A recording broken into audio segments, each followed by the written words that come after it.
Discovery with transporters out. If we run, these drones will cut us to pieces. Coming up, an adrenaline-fueled showdown as Captain Burnam and the fearless Discovery crew press on in their relentless pursuit to unveil the elusive hiding place of an ancient artifact pivotal in the creation of all humanoid life. The answer is no. I did not agree. I thought it posed an unjustifiable risk. And as I told her then, we had a red directive. However, their mission encounters a significant obstacle when the past actions of Captain Reiner and Burnam, which nearly resulted in a catastrophic loss of civilian lives, are brought under intense scrutiny. Who are you? A former courier like yourselves. Sorry to disappoint. Diary's not for sale. Now that we know what it leads to. Will scavengers Moll and L'ak outsmart them to seize this perilous and volatile source of boundless power? So maybe the inscription on the stone is a clue. It's the next step to the progenitor's text, so that's why Moll and L'ak destroyed it. And what cataclysmic peril might it unleash upon the very threshold of the Federation? All this and more. Coming up on the Star Trek Discovery edition of Energize.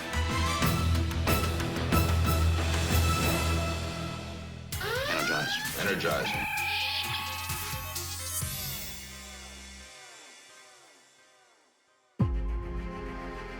We're going into the uncharted regions of the Star Trek universe 1,000 years after James T. Kirk.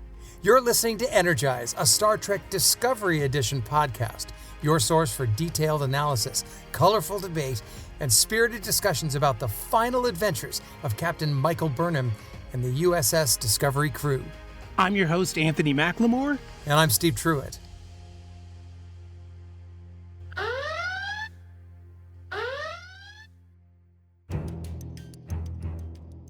This week, Saru accompanies Captain Burnam on a final mission before bidding farewell to his commission.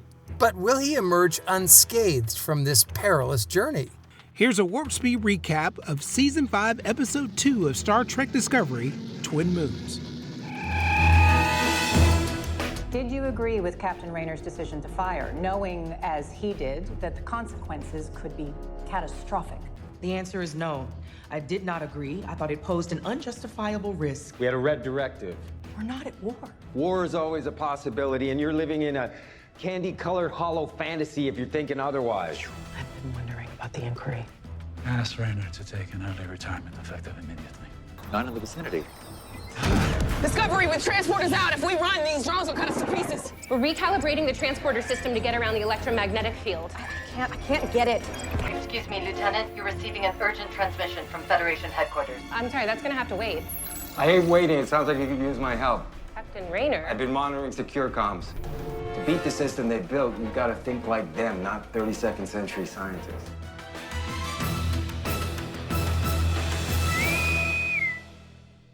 All right, Steve, so we start with Captain Burnham's log, and she discusses the question we as humans have always had. What is our purpose, and why are we here? Captain's personal log, stardate 866274.3. For millennia, philosophers and scientists have wrestled with the same big questions. What is our purpose? Why are we here? I like the way it opens up. It brings us right back into where we left off from last week. I'm excited to know what's going to happen. I'm happy that it's got this tone and tenure and that it's such a big question. The burn was just too strange. I liked it in the beginning, but it petered out. I think this is going to go all the way, and I'm excited about it. So our mission is all about finding the greatest power ever known, the thing that has created all humanoids. It's funny, too, that they call it a power because if it's a source of power or something, or could it be something small like an idea or a thought? There was that Star Trek Final Frontier ending where they found God, who just happened to be just a guy with a beard and kind of lost in the center of a galaxy. Or could it be like Undiscovered Country? I mean, we just don't know. Let's hope to God that it's not a Final Frontier ending. Well, I don't think Shatner's anywhere near this production, so I think we're going to be all right. And I say that with all due respect. All peace and love, Mr. Shatner. We love you. Yes, sir. Now, before Burnham and the Discovery can go on the next part of their mission, she and Captain Rainer are called into a hearing in front of the Federation president.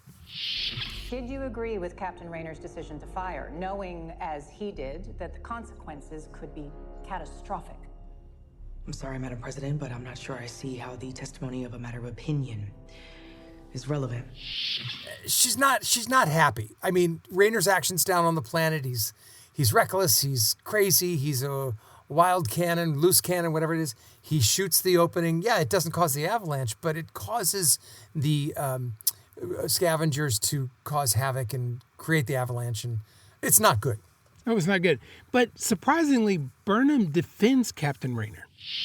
I would like to respectfully remind the board that Captain Rainer's actions did not cause the avalanche.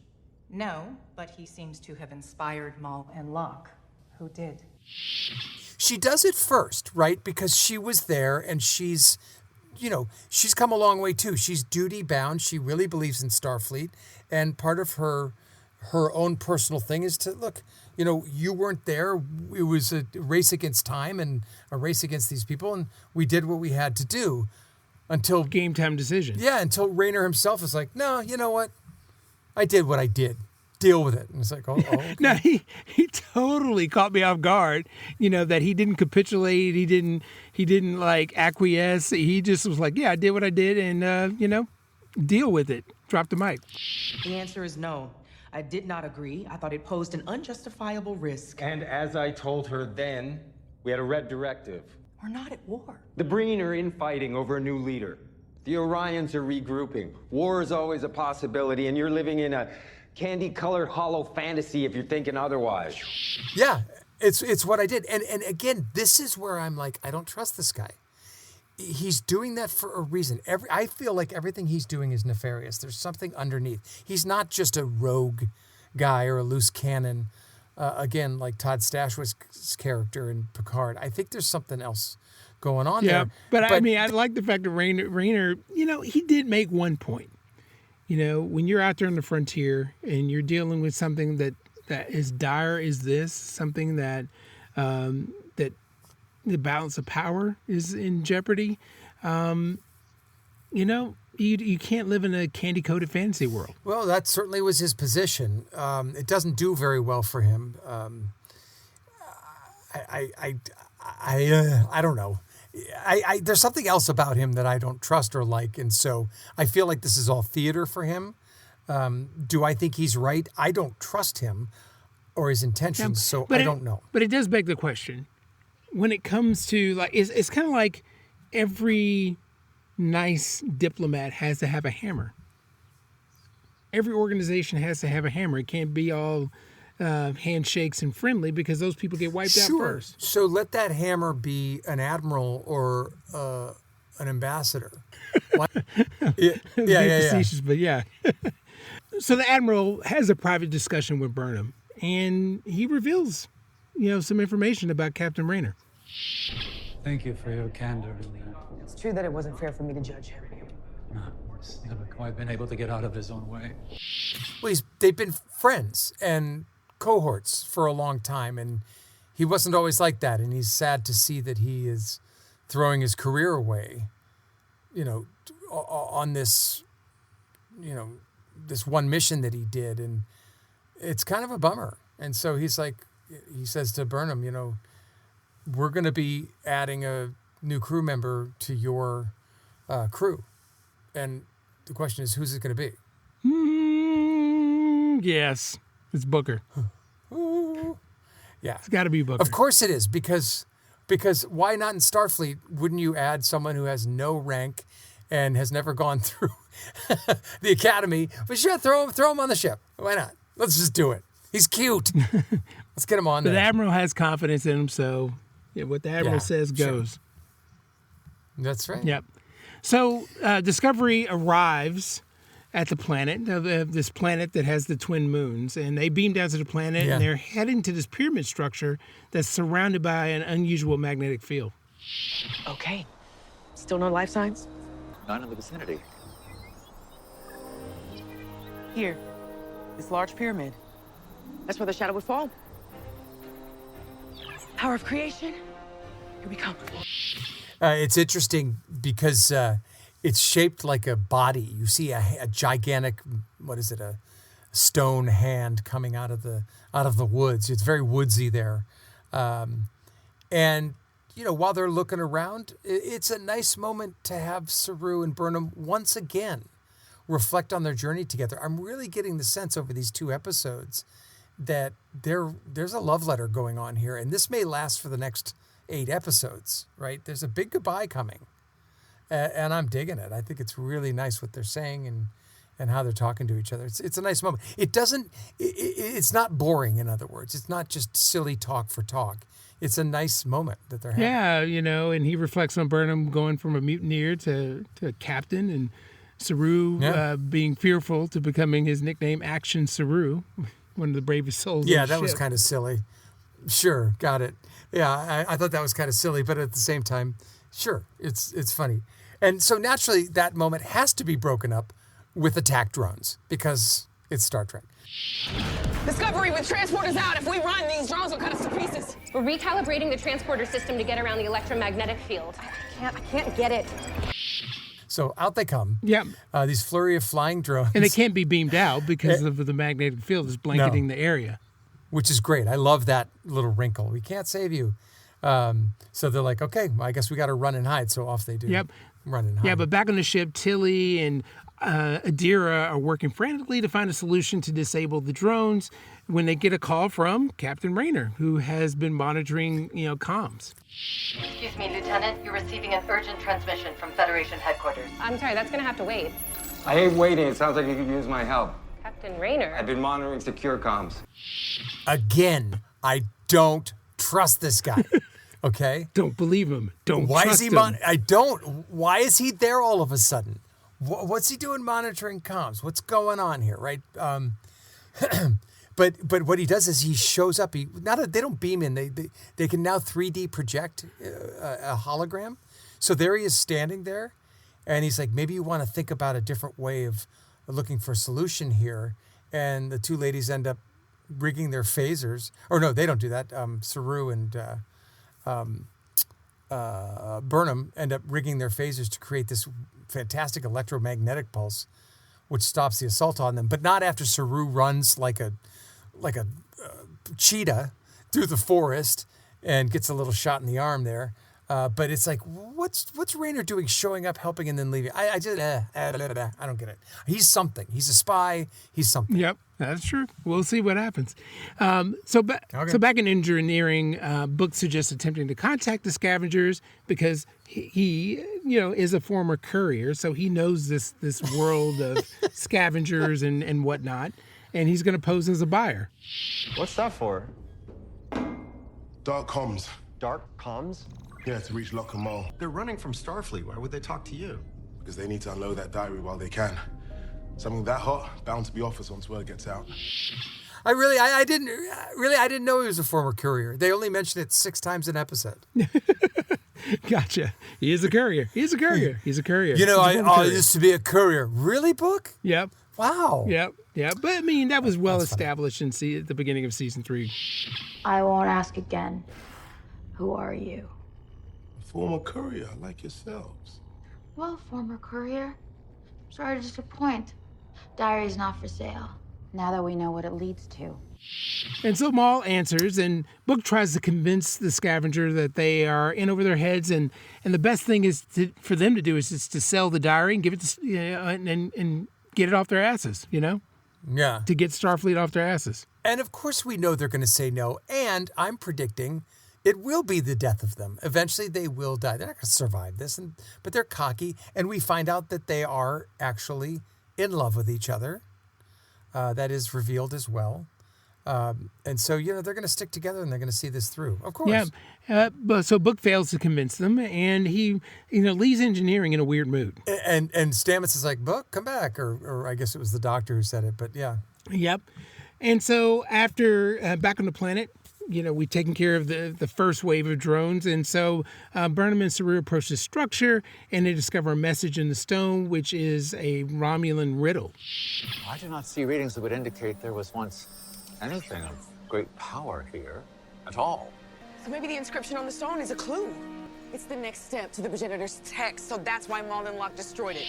Yeah, I like this too because they actually have to push the stone away, and they realize that the scavengers, L'ak and Moll, who've gotten there first naturally, got the wrong code. They're really borrowing some interesting themes, like Indiana Jones in Raiders, when he goes down into that map room and he's like, oh, they had to take a yard off for God, and they're digging in the wrong place. Remember that whole scene where he shines? Yeah. So they by moving that giant thing, they realize, oh, they're going to the wrong place because there's this extra bit of business, and there's a bit of an artifact left behind, this little stone cube that they grab and take with them. So that's an interesting piece too. I think this is a map of some kind, broken into 5 pieces. So once we have all 5 pieces, then we find what created us? The progenitor's actual technology. And so back on the ship, Commander Stamets examines the artifact, and together they discover that the artifact they have is a 1 part of 5 to a map, which will lead them to the progenitors. I will call it the life-starting device. Yeah, I think that, and that's what everybody's looking for. This is even something Picard didn't get far too. I mean, they got the message from the progenitors in that episode in Star Trek Next Generation, but they certainly didn't have any clue to the device, and so they realize this next clue is leading them to the Trill homeworld, which of course is where what's her name, Adira, is from, or something. Right? Yep. She's a Trill. Yep. So this will, or they're a Trill. She likes to be called a they. Yep. I think. Yep. And so that's where we're going to head to next. I'm definitely interested in the next leg of this adventure. Freeze. Zora, can you zoom in on Moll? Certainly, Mr. Booker. Can you take this image and age Moll down to 7 years, 3 months? But Book we go back to Book, and he's examining the recorded communications with the scavengers, and he asks the computer to de-age Moll 7 years. And it appears he recognizes her. Well, first I'm thinking, is that his kid? Or is that something, right? Is this his child? It's hard to tell because he's not giving us very much. He's not saying very much. But he eventually talks to Dr. Culber and admits that he does know who Moll is, which surprised me. That's why he walked away so sullen, because he's like, wait a second, I recognize her. Turns out Moll was this young girl that he knew, but I can't remember how he knew her. He recognized a birthmark on her, and then he realizes that is actually his niece. Oh, so it's his niece. Moll is actually his niece. Okay. Yeah. His brother died on the planet, right? Yep. That might be why she's part of the scavenger thing, and why she's so... Why wouldn't she recognize Book? That's a good question. I do not know. Because, I mean, if it's only been 7 years, or if it's been 14 years, if she's 21, surely she'd recognize him. She could at least say, I don't know. You're Manchester Black. It'd be a good question to answer. Yeah, okay. So, and then while that's going on, Burnham's with Saru in his quarters. It was an honor, Saru. Well, while I'm gone, I do hope that my replacement will serve you well. I love his quarters. It's very steamy, literally. There's plants everywhere.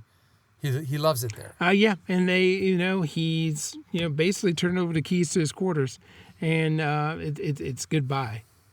So we know that it's not, because they're not going to get rid of him 8 episodes before the end of the series.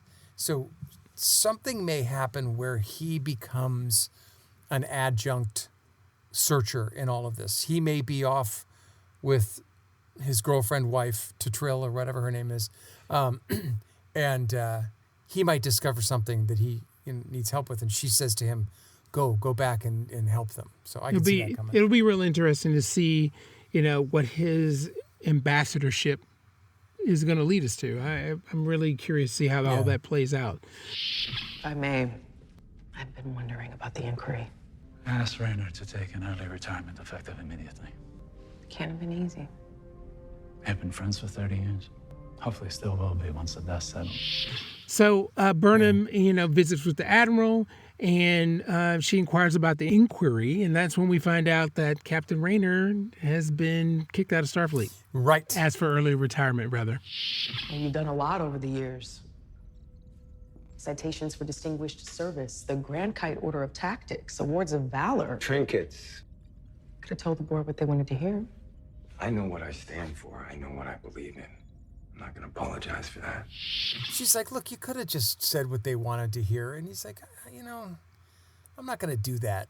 I'm going to stay true to my principles. It was a real moment for the character where I started to think for a second, oh, maybe he is just this guy. But no, I think he's there for a reason. He might be he might be a secret progenitor, time travel, or, who knows? Section 3, I don't know. He's something. That's all I'm saying right now. He's something. But Captain Burnham, to the Admiral, defends the fact that he did what he felt was right. Yeah. Yeah. And so she's pretty forceful with that. Yeah. I want you to be my number one. It's an interesting offer.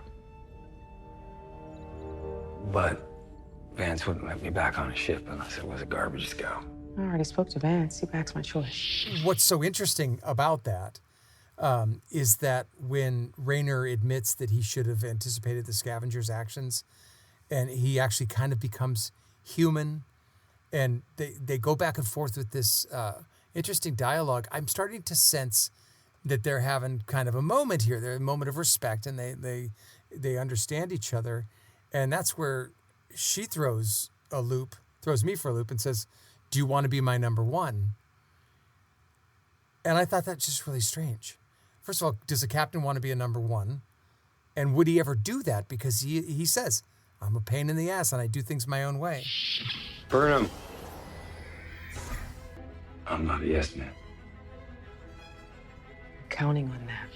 So good. I like that. Now, let me throw this in here.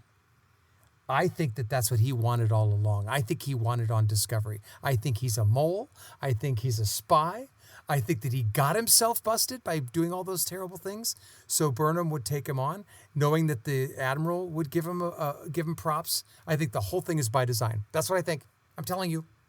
You watch. That's a long stretch. This guy served with the Admiral during the time of the burn, prior to Discovery arriving there. He'd been on the frontier. I think he's hardened. He's seen a lot of action, and he's used to being, when you're a captain out on the frontier, you bend the rules, you're hardened by what happens out there, and the rules don't always work. Okay. Especially during a lawless period like the burn. Yeah, but maybe he discovered something that was part of this whole scavenger hunt thing. I'm telling you, man, something's up. Something's up. All right, we shall see. But I see it as kind of a full circle moment that Burnham is extending grace to in the way that somebody extended grace to her. Okay. And that's a Star Trek principle, and it's part of canon, and it's definitely something that is very Star Trek. So we shall see. We shall see. We shall see. So yeah, that the adventure continues. I'm looking forward to episode 3, man. I'm really excited. Well, that concludes this episode of the Star Trek Discovery edition of Energize. Thank you for being here as always. You can check us out online. We've updated our website. It's www.energizepodcasts.com, and you can find me and Anthony on all our socials, Instagram, Facebook, and so on. Well, thanks for listening. I'm Anthony McLemore. I'm Steve Truitt. Live long and prosper.